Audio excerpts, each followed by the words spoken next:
These are the 5 things I wish I knew in my graduation, my Btech degree. Had I known them that time, life would have been much easier and better. Hi my dear professionals, welcome to the channel. Corporate Diaries is dedicated to make young professionals like you be corporate and life ready.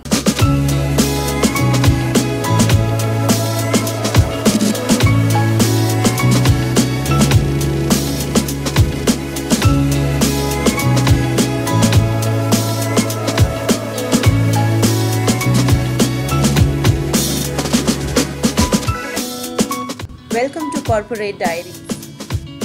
Today you are going to learn 5 things that will change your perception about your career forever. And the number 1 thing on the list is knowing that my degree is of very little relevance and cannot define my career path. The whole 4 years of my degree, I always thought that if I'm studying computer science, all I can be is a software developer in an IT company, and if I fail to do so, my life is a waste.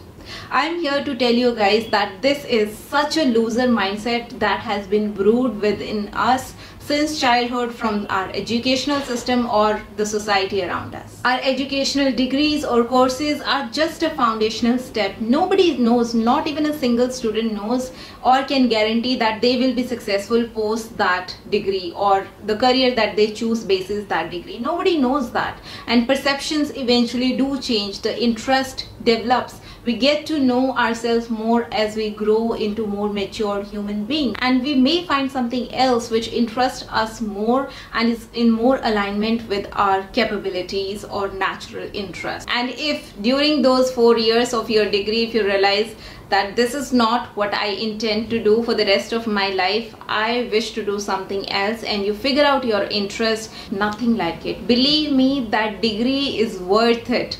If it had made you realize your actual interest, it is worth it. The fees that you have paid is worth it. So if you are not sure of your technical skills and you are not sure of your degree, you are not sure where you are heading towards, please never ever judge yourself. Don't bog yourself down with that pressure of, oh my god, I don't know where I'm heading. Try to figure out what you are good at, what you can improve on, what you can do with your existing skills. Try to spend that time there rather than crying on not being good at technical skills. And if there is something which is catching your interest more than that degree, then pursue that.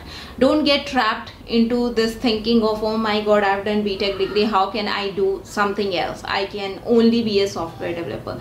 Never do that. Please pursue your passion, whatever it is. And the second thing on the list that I always wish I knew when I was studying is that whatever I study will never go waste, no matter how far they are in terms of relevance. Whatever I study will never go waste. When I chose to do my masters, my PhD into HR, I was continuously under this pressure of thinking that, oh my god, people will think I'm a waste. Why I did Btech if I wanted to do MBA into HR and all that crappy stuff, that I wasted the money and all that blah blah.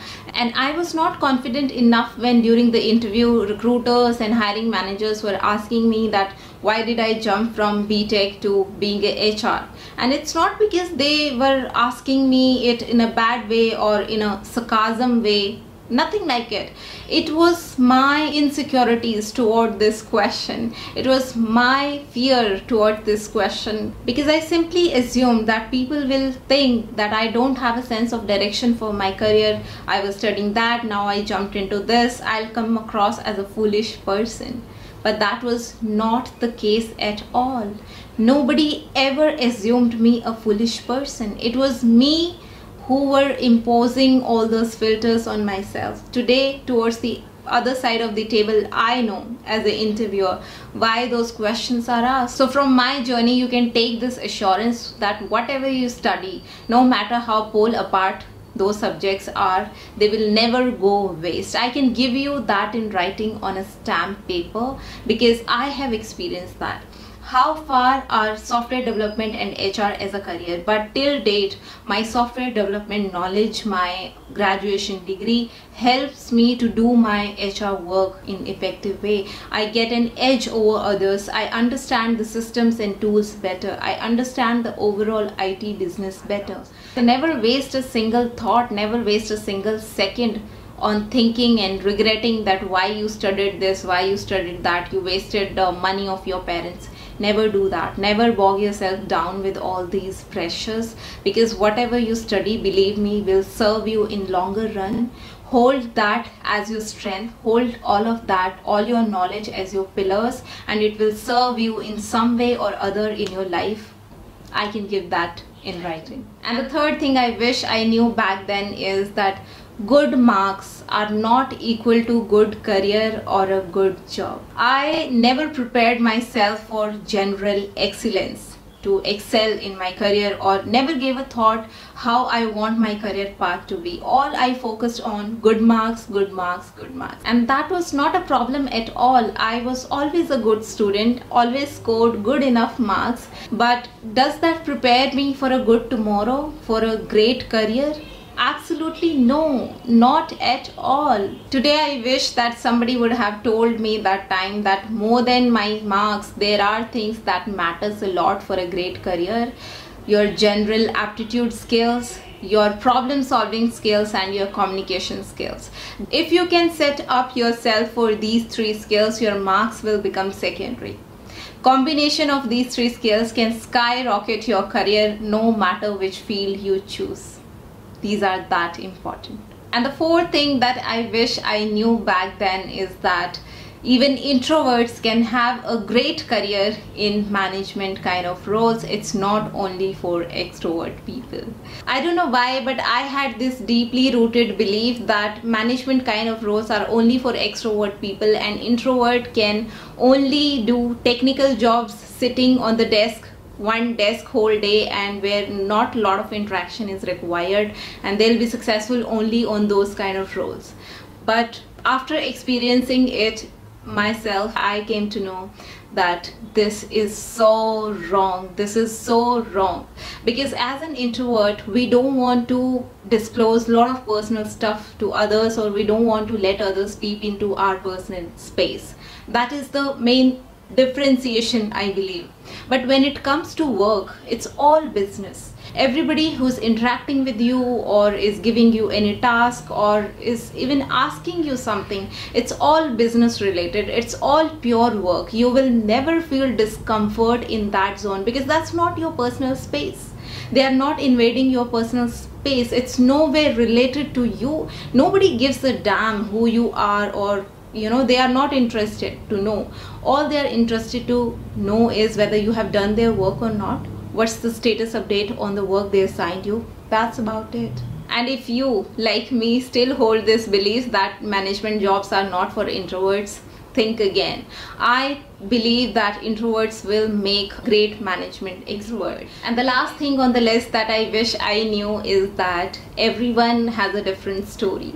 Everyone has a different learning curve, and it's absolutely fine to have a different story. If there are 5 other students who are studying along with you, who are studying the same thing, studying in the same college, in same university, and they happen to land in certain career, a job, then you automatically does not become liable to follow that path, or to earn that much. And if you don't do that, you automatically becomes a failure. That's not at all true. Everybody has a different growth curve and a different story.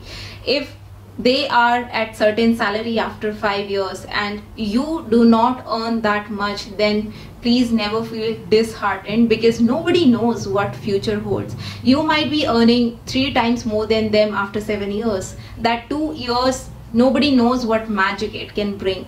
So when you are in that phase where you feel everybody else around you is kind of successful in their own ways and you are not, because you have chosen something else as your career, never feel anything less. Never doubt your self-worth and your capabilities.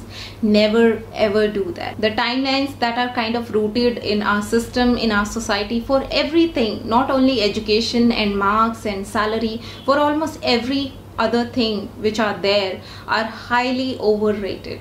We all are breathing at our own pace, at our own comfort level, which are different from each other, and we will say goodbye to this life in our own unique way. So why to define your timeline basis somebody else's journey? It does not make sense. Okay, so now this is getting really heavy and I can be here forever talking on the same thing, but I just want to emphasize and counsel the students who message me and email me repetitively stating several different kind of problems, though their situation and their problem and their background sound different, but they all have one common problem, that they lack self-belief, they lack the sense of self-worth, and they always seek validation from others, whether that thing will be right for them or not. People ask me that what will be good for me, while though I can still guide you basis the information that you give me, but what is good for you is ultimately your call. That answer has to come from within you. You have to answer that question for yourself. I hope you were able to relate and able to follow through the conversation that we had in this video. I just wish you all a very good luck for your career. I really wish you land into something that you love doing, you cherish doing whole your life. So that brings me to end of this video, guys. I hope this information helps you somewhere in your life. You keep on watching more content on this channel to be corporate ready, to be life ready in your career, and I'll see you in my next video. Till then, stay safe and healthy. Take care. Bye.